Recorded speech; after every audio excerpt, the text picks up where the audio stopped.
The Conjuring, none തുടങ്ങിയിട്ടുള്ള horror സിനിമകൾ നമ്മൾ എല്ലാവരും തന്നെ കണ്ടിട്ടുണ്ടല്ലേ. ആ സിനിമയിലെ പ്രധാന ഡീമൺ എന്ന് പറയുന്നത് ഒരു കന്യാസ്ത്രീയാണ്, അഥവാ വാലക് എന്ന പേരിൽ വരുന്ന ഒരു ഡീമണാണ്. ഇവയൊക്കെ കേവലം സിനിമയ്ക്ക് വേണ്ടി ക്രിയേറ്റ് ചെയ്യപ്പെട്ട സ്റ്റോറി എന്നുള്ള രീതിയിലാണ് നമ്മൾ ഈ സിനിമകളൊക്കെ ആസ്വദിക്കുന്നത്. എന്നാൽ ഇത്തരത്തില് യഥാർത്ഥത്തില് ഒരു കന്യാസ്ത്രീയുടെ ആത്മാവിനാൽ ഹോണ്ട് ചെയ്യപ്പെട്ടിട്ടുള്ള ഒരു വീട് യഥാർത്ഥത്തിൽ ഉണ്ട് എന്നൊരു കാര്യത്തെക്കുറിച്ച് നിങ്ങൾക്കറിയാമോ? ഇന്നത്തെ ഒരു വീഡിയോയിലൂടെ വളരെയധികം ഫേമസ് ആയിട്ടുള്ള ഇംഗ്ലണ്ടിലെ എസെക്സ് കൗണ്ടിയിലെ ബോർലെ ഹെക്ടറി എന്ന പേരിൽ അറിയപ്പെട്ടിരുന്ന വീട്ടിൽ നടന്നിട്ടുള്ള സൂപ്പർ നാച്ചുറൽ ആയിട്ടുള്ള ഇൻസിഡന്റിനെ പറ്റിയിട്ടുള്ള ഒരു കഥയാണ് നിങ്ങൾക്ക് ഞാൻ പറഞ്ഞു തരാനായിട്ട് പോകുന്നത്. നിങ്ങളെ ഞാൻ ക്ഷണിക്കുന്നു രഹസ്യങ്ങളുടെ മാന്ത്രിക ലോകത്തേക്ക്. Welcome back to the secret book.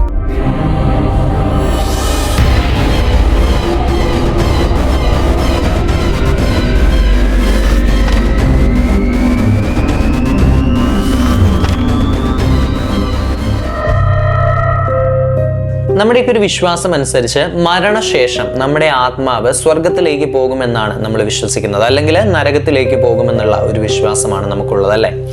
എന്നാൽ സ്വർഗത്തിലും നരകത്തിലും പെടാതെ ഭൂമിയിലൂടെ അലഞ്ഞു തിരിഞ്ഞു നടക്കുന്ന ആത്മാക്കളുണ്ട്. അവരെയാണ് നമ്മൾ പ്രേതം, ഭൂതം എന്നൊക്കെയുള്ള രീതിയിൽ വിശേഷിപ്പിച്ചുകൊണ്ടിരിക്കുന്നത്. അത്തരത്തില് നരകത്തിലും സ്വർഗത്തിലും പെടാതെ ഭൂമിയിലൂടെ അലഞ്ഞു തിരിഞ്ഞ് നടന്നിട്ടുള്ള ഒരാത്മാവിന്റെ കഥയാണ് ഇന്ന് ഞാൻ നിങ്ങളുമായിട്ട് പങ്കുവയ്ക്കാനായിട്ട് പോകുന്നത്. എന്നാൽ ഇത് കേവലം ഒരു കെട്ട് കഥയല്ല, മറിച്ച് ഇംഗ്ലണ്ടിലെ ബോർലെ ഹെക്ടറി എന്ന് പറയുന്ന വീടിനുള്ളിൽ നടന്നിട്ടുള്ള സൂപ്പർ നാച്ചുറൽ ആയിട്ടുള്ള ഒരു റിയൽ ഇൻസിഡന്റ് ആണ്. ഈ ഒരു സംഭവങ്ങളുടെയൊക്കെ ആരംഭം 1862 മുതലായിരുന്നു. ബോർലെ ഹെക്ടറി എന്ന പേരിൽ അറിയപ്പെട്ടിരുന്ന ഈ ഒരു കെട്ടിടം പുറമേ കാണാനായിട്ട് വളരെയധികം മനോഹരമായിട്ടുള്ള ഒരു കെട്ടിടമായിരുന്നു. എന്നാൽ ആ ഒരു മനോഹാരിതയ്ക്ക് പിന്നിൽ എന്തോ ഒന്ന് ഒളിഞ്ഞിരിപ്പുണ്ടായിരുന്നു. ആ ഒരു വീടിന്റെ പരിസര പ്രദേശങ്ങളിൽ താമസിച്ചുകൊണ്ടിരുന്ന നെയ്ബേഴ്സ് ആ ഒരു വീടിനുള്ളിൽ ആദ്യമായിട്ട് കാണുന്നത് കറുത്ത വസ്ത്രധാരിയായിട്ടുള്ള ഒരു സ്ത്രീയുടെ രൂപമായിരുന്നു. എന്നാൽ ആ ഒരു സ്ത്രീ ആ ഒരു വീടിനുള്ളിലൂടെ നടക്കുന്ന സമയത്ത് കാലൊച്ചകൾ കേൾക്കുകയോ അല്ലെങ്കിൽ പുറത്തു നിന്ന് ആരെങ്കിലും വിളിച്ചു കഴിഞ്ഞാൽ തിരിഞ്ഞു നോക്കുകയോ മറുപടി പറയുകയോ യാതൊന്നും തന്നെ ചെയ്യുന്നുണ്ടായിരുന്നില്ല. ആ ഒരു വീടിനുള്ളിലൂടെ ഒരു കറുത്ത നിഴലായിട്ട് അവൾ ഇങ്ങനെ അലഞ്ഞു നടന്നുകൊണ്ടേ ഇരിക്കുകയാണ്. ആദ്യമൊക്കെ ആളുകൾ വിചാരിച്ചുകൊണ്ടിരുന്നത് അതൊരു പാവം കന്യാസ്ത്രീയുടെ ആത്മാവായിരിക്കാം എന്നായിരുന്നു.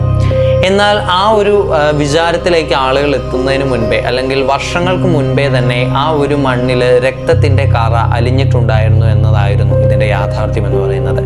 അവര് കണ്ടിട്ടുണ്ടായിരുന്നത് കേവലം ഒരു പ്രേതത്തിനെ ആയിരുന്നില്ല, മറിച്ച് ആ ഒരു വീടിനെ നിയന്ത്രിക്കുന്ന ഒരു അദൃശ്യ ശക്തിയെ തന്നെയായിരുന്നു. എന്നാൽ ഈ ഒരു ഇൻസിഡന്റ് ഒക്കെ സംഭവിക്കുന്നതിന് വർഷങ്ങൾക്ക് മുൻപേ തന്നെ, അതായത് ആ ഒരു വീട് ഇപ്പോൾ നിലകൊള്ളുന്ന ആ മണ്ണിന് ചില ചരിത്ര കഥകൾ പറയാനുണ്ടായിരുന്നു. ആ ഒരു വീട് ഇന്ന് നിലകൊണ്ടുകൊണ്ടിരിക്കുന്ന ആ ഒരു മണ്ണില് 13ാം നൂറ്റാണ്ടില് ഒരു സന്യാസി മഠമായിരുന്നു ഉണ്ടായിരുന്നത്. ആ ഒരു മഠത്തിൽ വെച്ചിട്ട് ഒരു കന്യാസ്ത്രീയും ഒരു സന്യാസിയും തമ്മിൽ പ്രണയത്തിലാവുകയാണ്. എന്നാൽ അവരുടെ പ്രണയം അവസാനിച്ചിട്ടുണ്ടായിരുന്നത് വളരെയധികം ക്രൂരമായിട്ടുള്ള ഒരു കൊലപാതകത്തിലായിരുന്നു. സന്യാസിയും കന്യാസ്ത്രീയും തമ്മിലുള്ള ഈ ഒരു പ്രണയത്തെ തിരിച്ചറിഞ്ഞിട്ടുണ്ടായിരുന്ന ആരോ ഒരാൾ വളരെ ക്രൂരമായ രീതിയിൽ ആ ഒരു സന്യാസിയെ വധിക്കുകയാണ്. കൂടാതെ കന്യാസ്ത്രീയെ ജീവനോടുകൂടി തന്നെ ആ ഒരു മഠത്തിന്റെ ചുമരുകളിൽ കുഴിച്ചു മൂടുന്നു. അന്ന് മുതൽ ആ ഒരു മണ്ണിൽ നിന്ന് ആ കന്യാസ്ത്രീയുടെ നിലവിളി ശബ്ദം കേൾക്കാൻ കഴിയുമായിരുന്നു. ഈ ഒരു ഇൻസിഡന്റ് ഒക്കെ നടന്നതിന് ശേഷം ആ ഒരു വീടിനുള്ളിൽ താമസിക്കാനായിട്ട് ആരും തന്നെ ധൈര്യം കാണിക്കാറുണ്ടായിരുന്നില്ല. കാരണം രാത്രി 12 മണി കഴിഞ്ഞു കഴിഞ്ഞാൽ ആ ഒരു വീടിന്റെ ഇടനാഴികളിൽ നിന്ന് ഒരു മണി മുഴങ്ങാനായിട്ട് ആരംഭിക്കും. ആ ഒരു മണി മുഴങ്ങി കഴിഞ്ഞു കഴിയുമ്പോൾ ആ ഒരു വീടിനുള്ളിൽ പിന്നീട് സംഭവിക്കുന്ന കാര്യങ്ങൾ വളരെയധികം ഭീതിപ്പെടുത്തുന്ന കാര്യങ്ങൾ തന്നെയായിരുന്നു. അങ്ങനെ 1900കളുടെ തുടക്കത്തിൽ ആ ഒരു വീട്ടിലേക്ക് ഒരു കുടുംബം താമസത്തിനായിട്ട് എത്തുകയാണ്.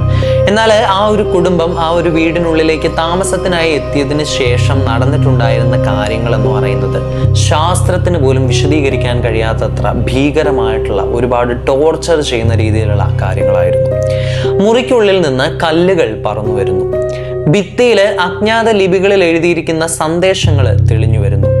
കുട്ടികൾ തങ്ങളുടെ റൂമിനുള്ളിൽ കിടന്ന് ഭയന്ന് വിറയ്ക്കുകയും കാറുകയും നിലവിളിക്കുകയും ചെയ്യുന്നു. കൂടാതെ ഫാമിലി മെമ്പേഴ്സിനെ ആരോ കാണാത്ത ഒരു അദൃശ്യ ശക്തി പുറകിൽ നിന്ന് തള്ളി താഴേക്കിടുന്നു. ഇത്തരത്തില് വളരെയധികം ക്രീപ്പി ആയിട്ടുള്ള ഒരുപാട് കാര്യങ്ങളായിരുന്നു ആ ഒരു ഫാമിലിക്ക് പിന്നീട് സംഭവിച്ചിട്ടുണ്ടായിരുന്നത്. സാധാരണ ആത്മാക്കളെ പോലെയുള്ള ഒരു ആത്മാവായിരുന്നില്ല ആ ഒരു വീടിനുള്ളിൽ ഉണ്ടായിരുന്നത്. വളരെയധികം പവർഫുൾ ആയിട്ടുള്ള ഒരു പോൾട്ടർഗെയ്സ്റ്റിന്റെ ആത്മാവായിരുന്നു ആ ഒരു വീടിനെ മുഴുവൻ നിയന്ത്രിച്ചുകൊണ്ടിരുന്നത്. ഇതിനാൽ തന്നെ ആ ഒരു വീട്ടിനുള്ളിൽ ഉണ്ടായിരുന്ന ആളുകൾക്ക് നേരിടേണ്ടി വന്നിട്ടുണ്ടായിരുന്നത് വളരെയധികം പവർഫുൾ ആയിട്ടുള്ള അറ്റാക്കുകളും വളരെയധികം ക്രീപ്പി ആയിട്ടുള്ള ഒരുപാട് സിറ്റുവേഷൻസുമായിരുന്നു. ഇത്തരത്തിൽ കണ്ടിന്യൂസ് ആയിട്ട് ഇതുപോലെ സൂപ്പർ നാച്ചുറൽ ആയിട്ടുള്ള ഒരുപാട് കാര്യങ്ങൾ ആ ഒരു വീടിനുള്ളിൽ സംഭവിക്കാൻ തുടങ്ങിയതിന് ശേഷം ആ വീട്ടിനുള്ളിലുള്ള ആളുകളുടെ മാനസിക നില തന്നെ പൂർണ്ണമായിട്ട് തെറ്റാനായിട്ട് ആരംഭിക്കുന്നു. അങ്ങനെ ഇത്തരത്തിൽ കണ്ടിന്യൂസ് ആയിട്ടുള്ള സൂപ്പർ നാച്ചുറൽ ആയിട്ടുള്ള ഇവന്റ്സുകൾ ആ ഒരു വീടിനുള്ളിൽ സംഭവിക്കാനായിട്ട് ആരംഭിച്ചതിന് ശേഷം ലോക പ്രശസ്ത പാരാനോർമൽ ഇൻവെസ്റ്റിഗേറ്റർ ആയിട്ടുള്ള ഹാരി പ്രൈസ് ആ ഒരു വീട്ടിലേക്ക് അന്വേഷണത്തിനായിട്ട് എത്തുകയാണ്. അദ്ദേഹം ആ ഒരു വീട്ടിൽ എത്തിയതിനു ശേഷം വീടിന്റെ പല കോണുകളിൽ അദ്ദേഹം ക്യാമറകൾ സ്ഥാപിക്കുകയാണ്. എന്നാൽ ആ ഒരു ക്യാമറകൾ സ്ഥാപിച്ചതിന് ശേഷം വളരെയധികം ക്രീപ്പി ആയിട്ട് മൂവ് ചെയ്തുകൊണ്ടിരിക്കുന്ന ഒരു നിഴൽ മാത്രമായിരുന്നു ക്യാമറയിൽ ക്യാപ്ചർ ചെയ്യപ്പെട്ടിട്ടുണ്ടായിരുന്നത്. അതിനുശേഷം ആ ഒരു വീട്ടിനുള്ളിൽ ഉണ്ടായിരുന്ന ആളുകളോട് പാരാനോർമൽ ഇൻവെസ്റ്റിഗേറ്റർ ആയിട്ടുള്ള ഹാരി പ്രൈസ് ഒരു കാര്യം കൂടി പറയുന്നുണ്ട്. ഈ വീട്ടിനുള്ളിൽ ഉള്ളത് ഒരു സാധാരണ ആത്മാവല്ല, മറിച്ച് അതീവ പ്രതികാരദാഹിയായിട്ടുള്ള ഒരു ഡീമന്റെ പ്രസൻസ് ആണ്. ഇത് പറഞ്ഞുകൊണ്ടിരിക്കുന്ന സമയത്ത് തന്നെ, അതായത് ഹാരി പ്രൈസ് എന്ന് പറയുന്ന ഈ ഒരു ഇൻവെസ്റ്റിഗേറ്ററിന്റെ സാന്നിധ്യത്തിൽ തന്നെ തൻ്റെ മുൻപിൽ വെച്ചിട്ട് പാത്രങ്ങൾ ഉയർന്നു പൊങ്ങുകയും വളരെ വിചിത്രമായിട്ടുള്ള ക്രീപ്പി ആയിട്ടുള്ള ഒരുപാട് സൗണ്ടുകൾ തൻ്റെ ക്യാമറയിൽ ക്യാപ്ചർ ചെയ്യപ്പെടുകയും ചെയ്തിട്ടുണ്ടായിരുന്നു. അത് സാധാരണ ഒരു വീടായിരുന്നില്ല, മറിച്ച് മരിച്ചവരുടെ ഒരു കൂടാരം തന്നെയായിരുന്നു.